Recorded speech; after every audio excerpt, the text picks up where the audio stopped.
What's going on, everyone? Jeremy here from the corner. I hope you're having an absolutely wonderful day. I know I am. It's Monday, and I had to get up at 6:30 a.m. for a contractor. Neat. Who didn't show up till nearly 8, but that's okay. I'm not mad at all about pacing around my house for 90 minutes waiting for them, but that's neither here nor there. We've got some interesting reporting, looks like at least from Matt Wallace on Twitter, about Netflix and Amazon Prime having a bit of a Bud Light moment themselves. Now, if you haven't been online in the recent, last couple of months, let me bring you up to speed. There was a hit movie that came out called Sound of Freedom. It was largely championed by online buzz. It's very rare that a movie does this, and it even defeated Indiana Jones in the box office, I believe, on the release day. It was absolutely insane just how popular this movie got. Now, it is still loosely based. It is not a documentary. It is still supposed to be an entertaining film. And the left-wing media was pushing so hard against it. They had this huge problem, apparently, with protecting kids that they wrote endless smear pieces about it and called anyone who liked it like lunatics or right-wing weirdos or things of that nature. When the fact of the matter is, it's just an entertaining action thriller movie about protecting kids. Now, suddenly, Hollywood was worried about historical accuracy in between, race swapping Anne Boleyn. Suddenly, now they were concerned about how accurate the film was. But according to this new report, Netflix and Amazon just turned down Sound of Freedom, one of the most popular movies of the year. I wouldn't say that. It is very popular in our sphere, but I mean, Barbie made $1 billion. Guardians of the Galaxy, all this kind of stuff. But it is very popular, I should say. They do not want the truth about Creepowood to come out. But then you see Rumble slide in here. See, Rumble will probably be ready to host it on a pay-per-view basis if the producers wish. If we do, let's try to break box office records.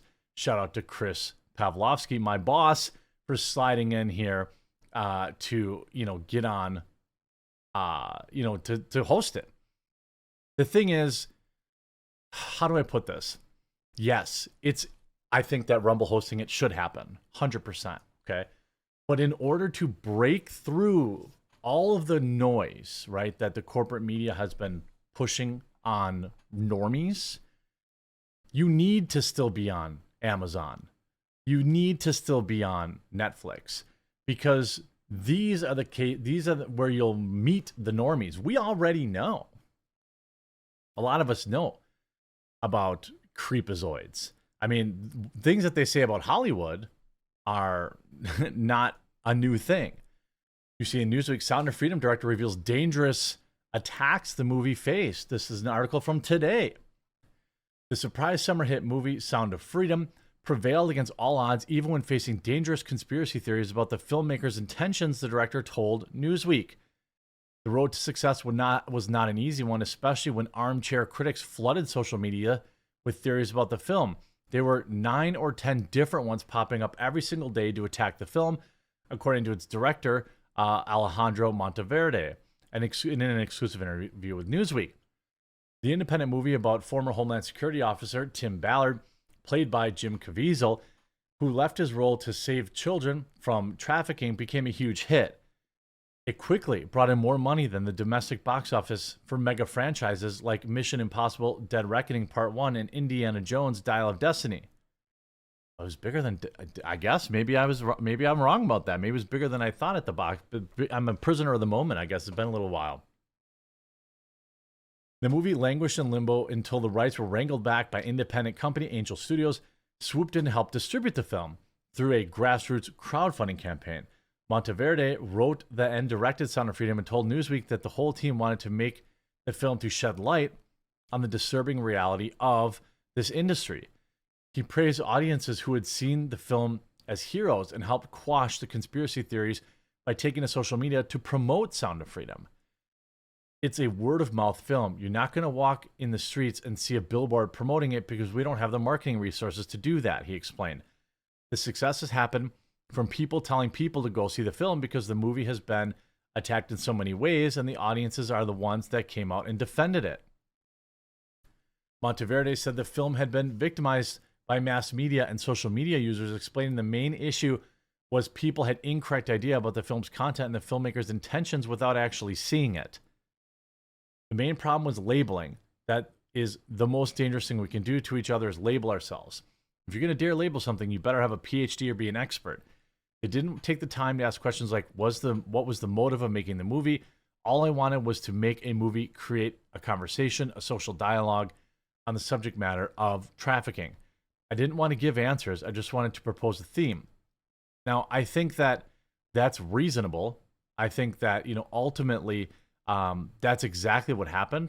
But let's not discount the insane counter narrative from the left about this film, because apparently they are huge protectors of the people. I mean, big fans of Mr. Jeffrey's Island, apparently. But it's so weird. Like, it's so weird that the left, it feels like if you could have a dream scenario made up with marketing, this is exactly what you wanted for this movie. You needed the left to come out and have a meltdown about it, and you needed the right to counter back with sanity. Now, both sides were probably a little too into it. I think the movie is good.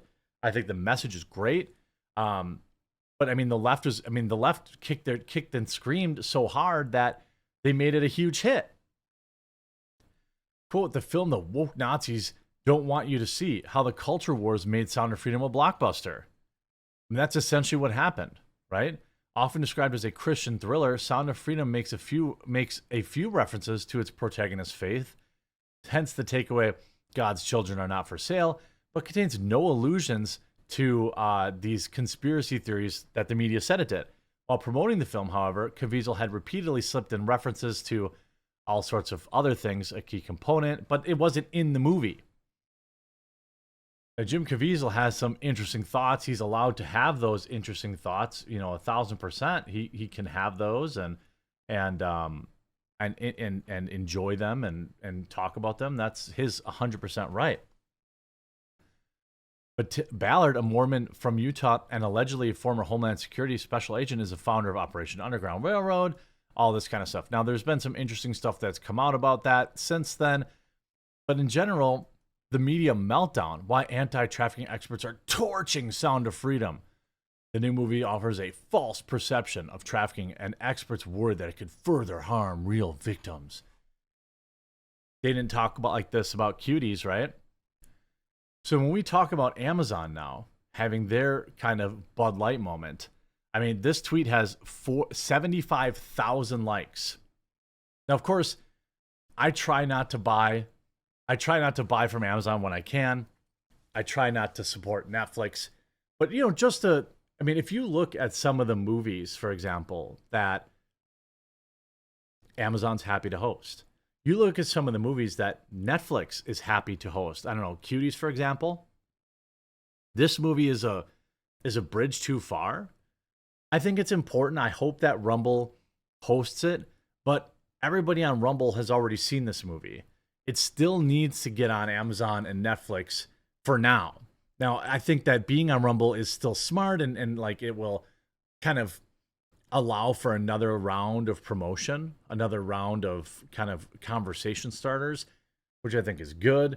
This movie was a spectacular success in that, in talking about how much money it made versus its budget. I don't know why these people keep coming out and like proudly saying, "Hey, we're against this movie that's about protecting kids." I think that's probably the creepiest part about it. To me, anyway, that's the weirdest part about all of it, is like, you can not like the movie and you can critique it on its merit and say that, hey, this or that, it wasn't good, or whatever the case was. But the fact that you're this worried about a movie that wants to protect kids kind of paints a target on your back. And now when you're Amazon and you're Netflix and you're coming out and saying, hey, we're not going to host it. We don't want more people to see this movie. We don't want normies to see this movie. We want it to stay in kind of this right-wing bubble.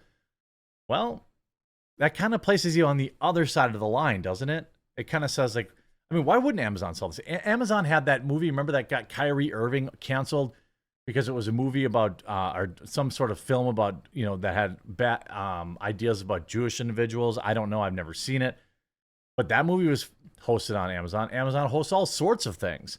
The fact that they came out and specifically said we're not going to host this movie is really weird and really creepy.